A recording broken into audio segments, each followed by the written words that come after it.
Hi guys, welcome to our channel, and if you want to activate Ultra Mobile eSIM, then this video is for you. Here is simple 3 steps that you can follow to activate a eSIM or a physical SIM on Ultra Mobile.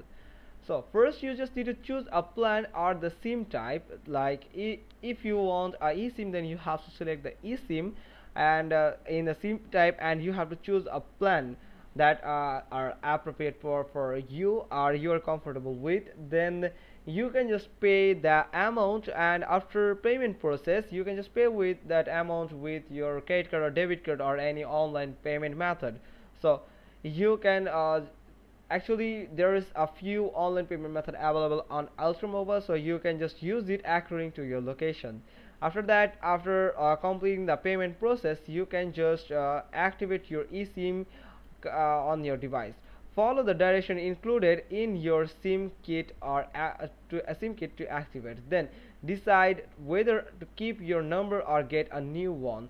With eSIM, activate your plan, then install your eSIM via QR code in seconds.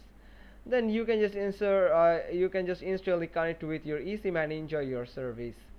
So if you want to transfer your current number, then you can just enter the account number.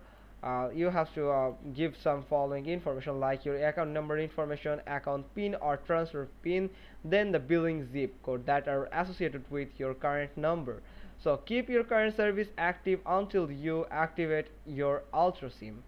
Now if you want to get a new phone number, then if you choose to get a new phone number during activation, simply enter your zip code, choose your language preferences, choose activate a new number and follow the prompts, and it's that easy. Or if you are facing any trouble to activate any eSIM from Ultra Mobile, then you can connect with a representative by this live chat feature, or you can just go to the contact us page or the support page where you can just connect with a representative, or you can visit the nearest franchise of Ultra Mobile. So that's all. Hope you got this. If so, then give us a thumbs up, leave a comment below, and thanks for watching. Till next time.